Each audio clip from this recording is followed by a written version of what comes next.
All right, welcome. I've got with me Johnny Hernandez, class of 1972. Now, some of you might be saying, "What? 1972? What the heck? Come on, Ken, can't you get anybody?" Well, that's maybe a call to folks that from the class of 70 to step up and say, "Send me your email address or something, and I'll get you on the show." But I think perspective from the younger crowd might be good. So, Johnny, welcome. Well, it's good to be with you, and I think you're doing a great job. It's really fun to hear from people from back in the day. And I had a fond memory of your class and the class right above it, and then my class, of course, class of '72. So those were some pretty fun years back in the day, going to La Jolla High. And I grew up in Bird Rock, and so came up to Muirlands and then on to La Jolla High. But just a lot of good memories from back then. Well, let's talk about what did you think of us as a class, maybe individuals and as a group, and what were your Well. sports? How did you interact with us? So, as far as the class of '70 is concerned, it was really fun for me as a high school kid because I came into La Jolla after going to Muirlands, and I was already well along in terms of French and German. So I got put into some classes as a 10th grader with class of '70 kids. And so I got to spend part of my day with kids that were older than me and really kind of looked up to them and, enjoyed being able to be a 10th grader and be on kind of the same level, at least in those classrooms with those kids of '70. And name some names, French and German. Chip Dreggy? What Yes. which, which what language was he taking? Was he taking German, French? German, German. Okay. German. We had Frau McMichael, and she didn't like it when the kids chewed gum in the classroom. So every now and then you would hear her say, "Du hast Kaugummi, Herr Draghi," and he'd have to get up and spit his gum out into the trash can. I Uh, love it. yeah, so those are the kind of things that I remember from those classes. Who was in French class with you? Well, let's see who was in French class. I think some of the girls that were the cheerleaders. Uh, maybe Mary Ellen. Um, those are the Marnie? ones that come to mind. Yes, yes, I believe so. And that's kind of how I crossed paths with those girls. Uh, And as a young kid, I was thinking, oh, maybe I could get these girls interested in me, but it never worked. I had a big crush on Debbie Untiedt, who was in my friend's class as well. well, get in line. Yeah, and so my Debbie Unteed story is I was a 10th grader and she was a senior, and we were both San Diego Gulls hockey fans. And so I decided, I would muster up the courage to invite Debbie Unteed to go with me to the Gulls Booster Club dinner, which was going to be held at Sukasa down in Bird Rock. Well, Nice so move. me being a 10th grader had no idea that, she had a serious boyfriend at the time. And so, that didn't go very far and said, well, maybe you can go with my little sister. No, that wasn't going to work. I didn't want to go with her little sister. So anyway, we crossed paths at the banquet, but I never got to take Debbie Unteet to the banquet. Well, that explains something because I was making eyes at Debbie Untiedt and I was like, hello, hello. And she just looked right past me. So I think this other boyfriend explains a lot. I'm gonna just say it wasn't she was already previously engaged and not looking for anything additional. Yeah, so you can relate to the feelings that I felt, and I was just a measly 10th grader trying to Yeah. impress this 12th grader with my knowledge and passion for the San Diego Gulls back in the day, and it just kind of fell flat. But, I still think about that time, and I still think about Debbie Untiedt and wonder where she went in life and what she's doing and that kind of stuff. Her name pops into my mind every now and then. Well, me too. And so if anybody out there of the 15 or 20 people that watch this video know where Debbie Untiedt is, drop us both a line. We're gonna stalk her. No, we're gonna try to connect with her. Yes, we're going to at least say hi. And maybe share some funny memories that she probably had no clue that were going on at the time. Yes. So, it was really fun for me because, you know, I respected the upperclassmen. And so, I would go when the cheerleaders were doing the spirit ribbons, I'd go help out. I'd go just kind of see what was going on. And never got anything more than just being able to be around those kind of people, but it was fun nonetheless as a 10th grader to cross paths with the older kids. Yes, I remember being around the older class. Fred Rocker is a name maybe you don't even know because he was gone. Just these Mike Angus, these guys were huge. The Being near a senior cheerleader when you're a 10th grader is just like, oh my gosh, I'm in the presence of royalty. Yes, you think you died and went to heaven. Yeah, if she even looked at me, it would be like make my Yeah. day. And just to get a high, out of Marty and Mary Ellen, and then later on in the class of '71, it was Jill Vincent, who I still managed to keep in touch with. She's back in her old folks' home in Bird Rock, and I saw her a few years ago. So, it's a lot of memories from back in those days. Well, I would like to get Jill Vincent on here. That would be great. Jill Vincent Burke, if you haven't figured that out yet. Jill Vincent, Burke, Burk, yes. living in Okay. Bird Rock. All right. Well, I'll see if I can connect with her. That would be great. So, thinking back to your class, the class of '70 anyway, the guys that were in that class, I mean, was Steve Higgins correct? And George Coleman, guys like that, big beasts. They were like huge. I mean, they were just giant figures in my eyes as a measly 10th grader. Yeah. George was an amazing athlete, and Steve Higgins was a basketball phenom. I don't know what he went on to do. It'd be nice to get him on the show and ask about that, but Well, he I've got a was, connection for you. I stay in touch with Cindy, his uh-huh, younger sister, who was in uh-huh. my class of '72, and she was the sweetheart of the class of '72, and I did get one date with her.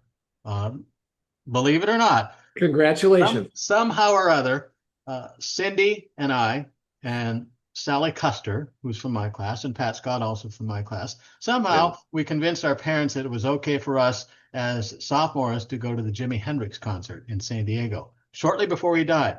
So there, the four of us go. Mrs. Custer takes us down in her car and picks us up after the concert. And here's these, you know, young kids going to Jimi Hendrix concert. I don't know whether my parents had any clue where we went that night, but that's the lasting memory, and Cindy and I still talk about it to this day.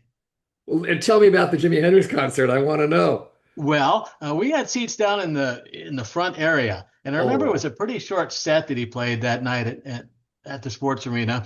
But I mean, we had a blast. It was a good show to watch. I mean, you know, to say that you saw Jimi Hendrix live, I mean, people from our era can say that, but you talk to uh, people that are younger than us, and they say like, "Wow, you got to see Jimi Hendrix." When I was 13, I did go to my first concert. I went by myself to the Doors in downtown San Diego. mm. So, again, people say, "You went to see the Doors? You went to see Hendrix?" And so, it's just fun for me to look back and think of that night, double dating with Cindy and Sally Custer and Pat Scott going to Jimi Hendrix at the sports arena. Beautiful. Beautiful. The sports arena, that's is that even there now? Yes, it is. It's Oh, it's gone undergone many changes. It's still there. I think the last I know it was the Pachanga Arena or something like that. One of the Indian casinos had assumed sponsorship and changed the look of it. But boy, that was my home for years, being a Gulls hockey fan and a bit of a San Diego Rockets fan. So I spent many, many nights at the sports arena down in Point Loma. yeah, people that maybe weren't in San Diego or younger go, San Diego Rockets? No, you got that wrong. Because when they were only there for a couple of years. Yes, and then went on to Houston, became the Houston Rockets. But What we had the Big E, Elvin Hayes in San Diego. I remember going to some of those Rockets games down there, and uh, you know, the early teams weren't very good, but it was always fun to be part of that NBA mystique down there. Tickets on the floor level were like $5. yeah. Okay, you can't even get half a tire in the parking lot for $5 anymore. It's pretty bad. Yeah, I had a basketball signed by the Big E. The Biggie, yeah, he was quite the player, and we had a lot of good players in the San Diego area. And I remember back in the day, the Vikings played Helix with Bill Walton and Grossmont with Ralph Drollinger. I mean, those are some big studs that our guys went up against, and I don't think we did very well against them. But nonetheless, it must have been a thrill for some of those guys to be on the same court as Bill Walton and Ralph Drollinger.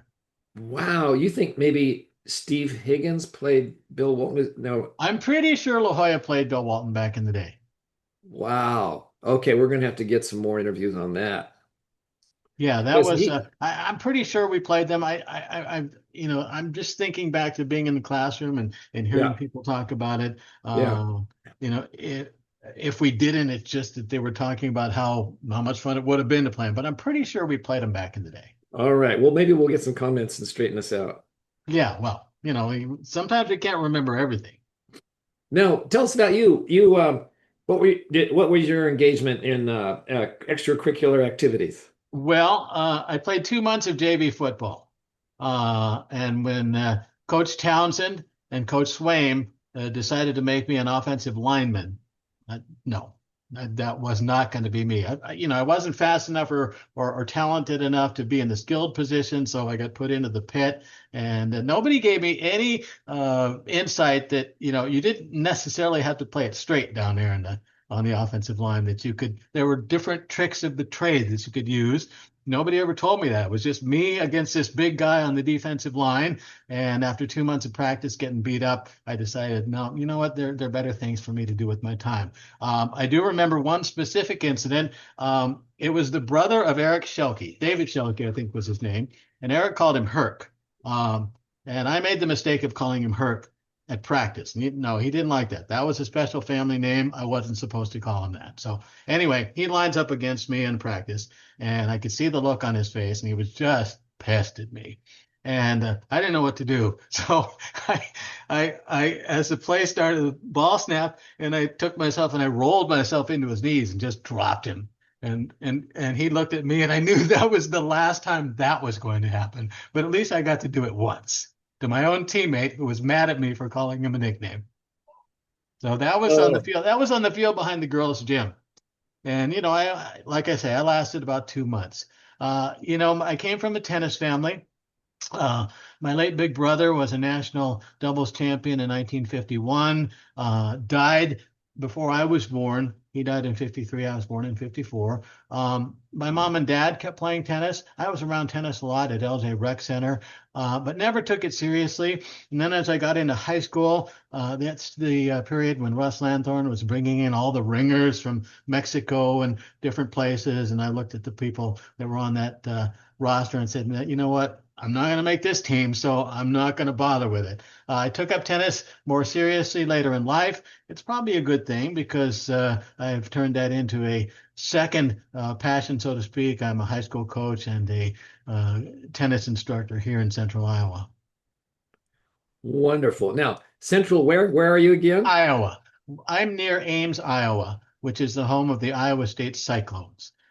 Pretty good basketball team, decent football team. It's really interesting to be here in Iowa because college sports are like huge. Okay, you're either a Cyclone or a Hawkeye, Iowa or Iowa State, and never the twain shall cross. And that's been the source of many family feuds when one kid decides he's supposed to go to Iowa and not stay home at Iowa State. Well, I have a daughter who didn't go to Iowa State, but now she's at Iowa for dental college. And, it's kind of like, hey, they say, what, are you going to change allegiances? And no, she says, no, I'm not going to do that. She says, I got to go there for dental school, but I'm still a Cyclones fan at heart.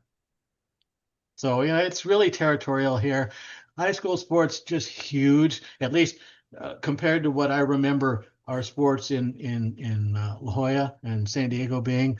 I mean, they just packed the place for things like wrestling meets and tennis meets and, little things that, our moms and dads would have never gone to back in the day.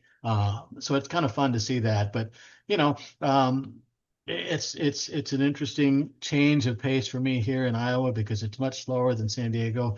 I get to San Diego maybe once a year and stay there for long enough to remind myself why I don't want to be there anymore when I get out on those freeways. Oh, I hear you there. But man, just hanging around La Jolla, getting down near the beach, barefoot on the sidewalk. Yeah, I grew up at Forward Street in Waverly, big house on the corner of Forward Street and Waverly. So that Bird Rock area was a 2 block walk for me to Bird Rock Elementary, quick bus ride to Muirlands and La Jolla High School, or sometimes a hitchhike down on the boulevard back in the day when you could do that and not worry about who was picking you up. Um, so I grew up in the same area that Arthur Reitmeyer, who I believe is class of 70 as well, grew up in. Joe Vincent, class of 71. Kip was a couple of street. He was up on Bellevue with his sisters, Kathy and Debbie. Um, so those are the kids. The Stussy sisters. They were up the block from me. A lot of kids in that concentrated area down there in Bird Rock. So we were just like maybe a couple blocks north of Bird Rock. Hmm. So it was a lot of fun Beautiful. being down there. My first job Terrific. was down at the corner, Forward Street in Waverly at the Jack in the Box. They hired me when I was 15 years old. And I went to work there with a bunch of guys who were mostly just back from Vietnam.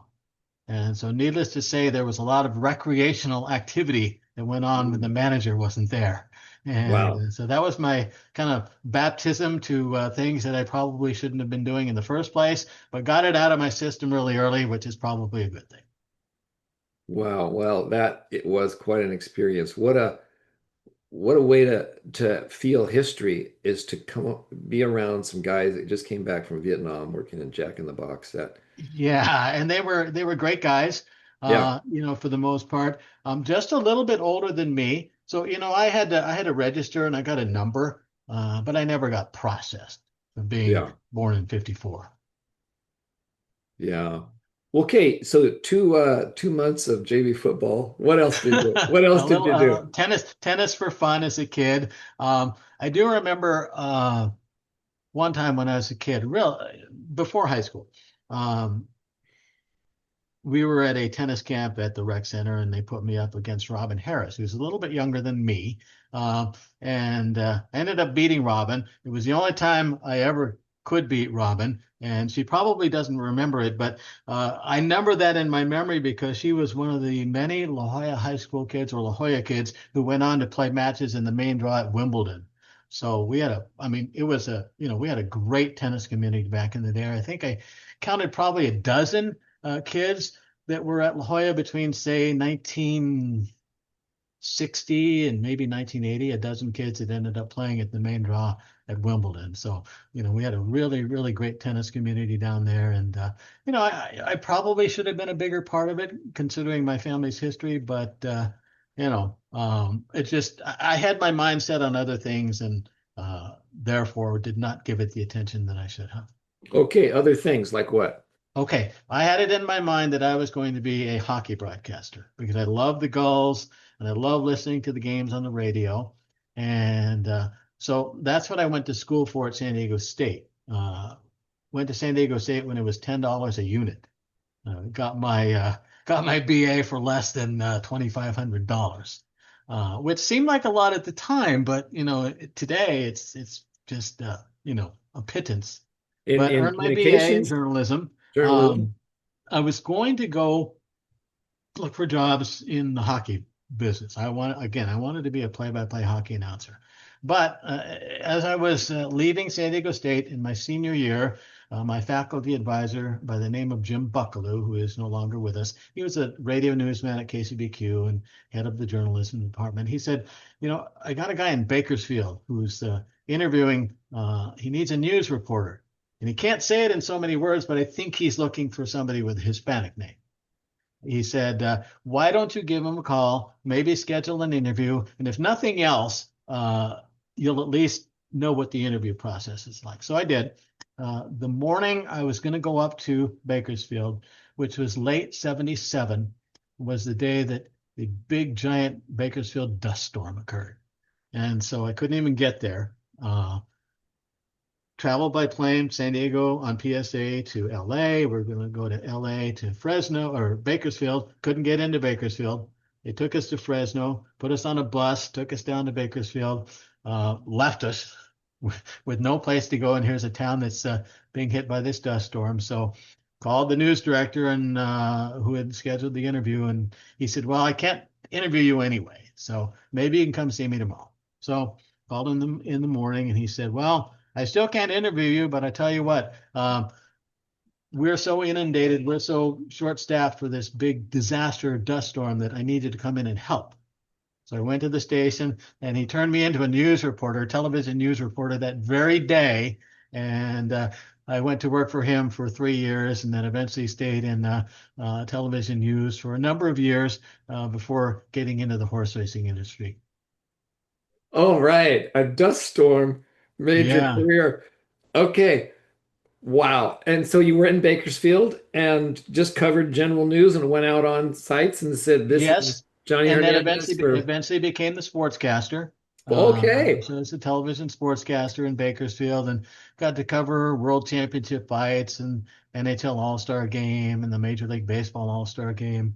I went up to Monterey for a little stretch, hated it. I didn't like Central California. It was too cold. I mean, when you can't go in the ocean without a wetsuit in the summertime, it's no, Yeah, I not for agree. me. I'm up here in Oregon. It's like, oh, what a waste of an ocean, you know? Yeah, You can't even exactly. use it. And so that's when I got into the horse racing industry. I started at Hollywood Park in 1981. Um, Worked there for about 3 years, got one last taste of television sports up in Anchorage, Alaska, and then came back home. And I've been around the horse racing industry in either California or now in Iowa since the mid 80s. So 40 years.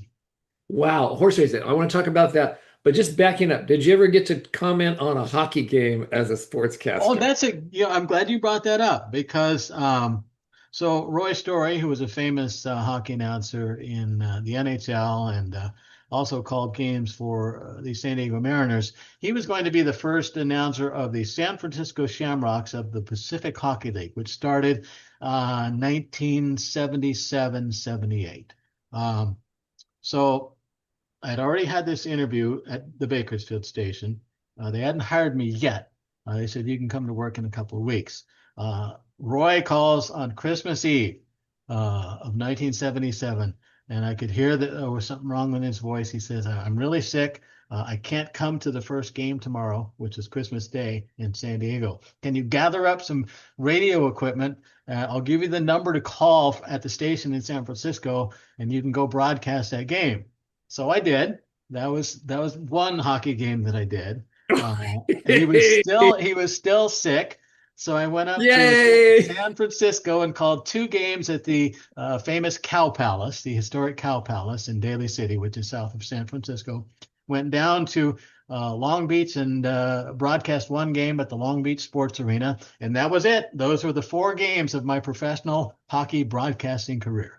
And what did you think of it? Did you think like, oh, I wish I could have done that, or hey, I'm glad I had a chance to do four and I'm done. I like horse racing. How did that feel? You know what?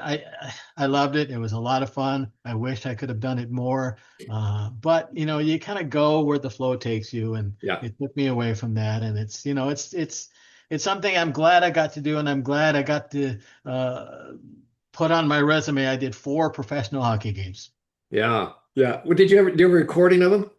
I wish I did. I wish I had a recording of a lot of things. Mm. I wish I had a recording of an interview I did with a famous Gordie Howe at San Diego Sports Arena way back in the day when he was playing for the Houston Aeros with his sons, and they were practicing one morning for a WHA playoff game. And I knew they were there, and I was working for a local radio station. I went down. They came off the ice, and I kind of looked him sheepishly in the eye, and I said, "Mr. Howe," he said, "I'm John Hernandez from KDEO. Do you have a couple minutes for an interview?" And I kind of stuck the mic out at him, and he stopped and looked at me in the eye with this serious look in his eye, and he goes, "Tell you what, you let me go in, shower up, get cleaned up, get changed. I'll meet you right here, and I'll give you all the time you want." And 15 minutes later, there he was, and I probably recorded far more audio with him than I needed to, and I wish I had that tape, but I don't. That was one of my lasting memories of local sports reporting in San Diego. What do you remember that he said? What Uh, what great question did you I ask him? hear well, I don't remember what questions I asked him, but to this day, I can hear the words of Gordie Howe in my mind when he's talking about his team. the Houston Aeros. And the exact words he said, we've got Big Tonelli and the Little Ruskowski. He was referring to John Tonelli, who went on to play with the Islanders Stanley Cup championship teams, and Terry Ruskowski, who was a good little center who went on to become an NHL center and an NHL coach. So I can hear him saying those words in my mind every time I think about it. Really fun, really fun memories. Great. That is a great story. Well, let's see. Horse racing. Oh, How that's did you were you were good at betting? You took care of the horses, you managed, okay. you So wheeled and dealed. my mom and dad were big horse racing fans, and they would go to Del Mar every summer, quite a number of times. And back in those days, when we were kids, they didn't care if you took a paper sack and pick up the old tickets that people dropped on the floor because they were losers for the most part. But I would make my dad go get the paper the next morning and look to see if by some chance we had picked up a ticket that was a winning ticket, by comparing it to the results. And we never did find a winning ticket, but that was kind of what set horse racing in motion for me. And I was able to work at Hollywood Park and Santa Anita and Del Mar for many years, doing publicity, radio results, hosting seminars, rubbing elbows with some of the greats of the horse racing world for many years. And So yeah, that's it. I don't regret that for 1 minute. It was fun doing the other broadcasting, but the horse racing has been just really, really fun for me. that took you to Iowa. Yes, there's a racetrack near Des Moines called Prairie Meadows, and I was the on-camera voice, face of Prairie Meadows Racing for a number of years. I've stepped back from that role this season and taken a role off camera and helping with the Prairie Meadows Racetrack Chaplaincy, which is a whole nother story. But anyway, it's fun to still be around my friends down at Prairie Meadows and think about winding down my work life. Although I'll never give up tennis, I'll never give up teaching tennis and coaching, but probably time to step back and enjoy the fruits of many years of labor. Well, that's great. Stepping back, enjoying the fruits, and yet still having something that occupies you, that stirs you up, that gets you out of bed. I'm Now I'm a little jealous of the fact, can you still sprint around a tennis court? Yes, I can still hang with teenagers and college age kids, even though I'll be 72 in September. I'm in better shape now, I think, than I ever was, which is kind of a double-edged sword, right? Because you think, gosh, if I'd have just done this like 30 years ago, maybe I could have been better. But the fact that I'm still running around the tennis court and not gasping for breath at the end of an hour-long tennis session and being able to hang with some of the good kids in town makes it worth it. Wow, Johnny. I can't see any regrets there. All you've got is now. You could have been woulda, shoulda, but if your now is like that, you are one blessed man. Yeah, it's been fun, and just get to enjoy that physical activity every day. I've resisted pickleball. Okay, I don't like the sound. It's too noisy. I don't like the sound either. I have played it. I think it's fun. I think I should get into it, but I can see how you would like to just have pickleball vanish off the face of the earth as a tennis player, right? Yes, especially where I teach up in Ames. I teach at a two-court indoor facility that used to be just two tennis courts. Yeah. And now they have repainted the thing and turned it into two tennis courts plus six pickleball courts. And so to me, the pickleball players that come, we joke around, us tennis players, they're the cousin Eddies of the court sport world. It's like cousin Eddie rolls in with the big RV and, he's just all about being loud and obnoxious and Pop, pop, pop, pop, pop. yeah, yeah, yeah, yeah. But anyway, I've gotten a few of the pickleball players out on the tennis court and, had them gassed after like 5 minutes. Like, whoa, we got to cover this much court? I said, yeah, you got to cover this much court. It's not that little court where you can stand around and just kind of smack at the ball when it comes your way. But anyway, we digress. Well, we digress, but you're an icon. You're an ideal. We hope to anyway that somebody our age, almost our age, is still moving somehow as a comfort. Well, it's possible. It's possible. I think I've been blessed by the fact that I haven't been injury prone. Um, Uh-huh. not to Yeah. say I haven't been hurt, but Mhm. I've occasional tennis elbow kind of thing, Yeah. occasional turn an ankle on a tennis ball. But for the Yeah. most part, I mean, I'm nowhere near needing a knee or a hip or anything like that. So that's good. That is beautiful. I think about George Taylor. Do you remember him? Yep. From what I know, he's still surfing the wind and sea, paddling out through multiple sets and still going for it. And I just think, man, that is beautiful. That's Yeah, and incredible. it's just amazing to be able to see people do it at our age. We talked about Kip Ives earlier, who grew Yeah. up near me, and Kip and I are both in the We Have Beaten Cancer Club. His was pretty serious, almost took him from us. But me, a couple of battles with kidney cancer, one that cost me a kidney in 2006, and then it reappeared in my lymph glands in the early 2020s. And fortunately, knock on wood, they've got it taken care of. And but you do get a glimpse of your mortality when they tell you that those things are in you and they've got to do something about it. So that's the somber side of life. Yeah. Those of us that are still available for an interview, a lot of us have been through cancer. Yeah, I just put one up with Jeff Dorr, and he's had his looks at the other side. Yeah, now see, I remember Jeff, and I knew that he had gone to Bangor, Maine as his first job. Yeah, But I lost track of him after that. So he was kind of the one that when I got into television news, I said, "Oh, you know what? I'm doing what Jeff did, and it's kind of cool." So yeah, that was good. very cool.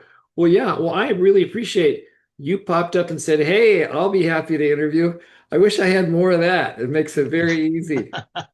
Some people Well, are sh I love to talk about La Jolla, and there's so many fond memories. And I think it's important as we get older to just do our best to keep the classes together, keep the groups of people together. And there's really no reason, given the. I know that you can look at the politics of the day and say, okay, we've kind of separated from some people, but there's no reason. We've got that common camaraderie, that common bond of La Jolla, and that should surpass everything else to me. It really does. It really does. Well, I know that our conversation here has done more good for our DNA, our metabolism, than pretty much anything else we could have been doing. There's sleep, there's nutrition, there's exercise, and then there's that community, that friendship, that what are your relationships? And that is the one that's showing to be the most important. Oh, I And don't think there's any question about it. yep, yep. So that's part of my motivation here is, like you said, just to bring us together. Um, and then I had this idea of a perspective. I went through high school with just one perspective, and if I when I talked to everybody else, they had a different perspective, and it kind of gives me more of a 3D picture of that world, which is kind of what I'm hungry for. I'd like to know more about what other people were feeling and thinking and what their backgrounds that they came from. It just helps me have that time make more sense or have it be. Yeah, yeah, I agree with you because I think, when we're in school, we're just kind of zoned into our own thing, okay? And Yeah, maybe zoned into two or three friends on either side of us. But you learn things later in life about kids yeah, that you say, "Oh, that's why. yep, That's why they were the way they were." And yeah. And you wish the you'd have connections known back then, but you didn't. and the siblings, I'm kind of tapping into. I really didn't spend much time knowing about anybody else's brothers or sisters. And, they had older, they had younger, and they tie into the whole story as well. And it's fun to hear you talk about, the people that, how they interwove into my life just to get that a more complete picture. So, Yeah, and I had cousins, Marianne, Joanne, who were older than me. They would have been 61 and 65 at La Jolla. Their dad, John, uh, my dad is his brother, and then my mom Helen, and my aunt Eva is her sister. So brothers married sisters, and so it was a real interesting dynamic there. I guess we're closer than first cousins because we have the same DNA on the mother's side as we do on the father's side. So it's interesting to be that close to those cousins of mine. Marianne and Joanne, they were both cheerleaders, and they were big on the scene in the 60s at La Jolla. One of them, well, they would have known Rick Evelyn, um, who was a big star back in the day and came back to be the basketball coach. And then they had a younger sister Leanne and a younger brother John, same name as me, but he was John Thomas. I'm John Alexander. And we still get confused to this day. He's a rock star music singer that still has long black hair down over his shoulders. And I said, no, that's not me. That's not me. That's my cousin. Well, there's a connection right there. I have an older sister, Becky Moore. She was class of 63. So Okay. she would Okay. have known your cousins probably. Probably. Yes, yes, probably. Yeah, you don't have to dig too deep to find some common connection. So Yeah. it's Yeah. always fun to do that and say, oh, you know what? This person is related to that person, or these people knew those people. And there's always some interconnectivity you can find. Well, Johnny, this has been a great conversation. I'm just happy for you. I see you're in your basement there. You've got a tennis stringing machine. You got ping pong. Uh, Yeah, I got the whole 9 yards. you can get down there in the winter and still move around. Yes, exactly. Yes, exactly. I string rackets for Iowa State women's tennis, so I do it here in the comfort of home. Probably done 1,000 rackets for them in the last 5 years. So I It's know good to my I see. know my way around a stringer. It's good to see the latest in tennis shirts. Mine is kind of a about 10 years old blue Nike. It totally would be a throwback if I wore it now, but Well, you know how it is. You got to keep current. There's my uh, Ames High, what do we call it? Quarter zip. That's what they call them now. We didn't call them that back in the day. They just had a zipper. Now they the call them quarter quarter zip zip. is big now. Yeah. Yep, All right. exactly. All Yep. right. Yep. Well, Johnny, thanks so much and all the best to you and stay healthy. Keep running. Okay, will do. Thank you. Bu- Thank you for having me. It's been a You bet. pleasure. Bye-bye. Bye.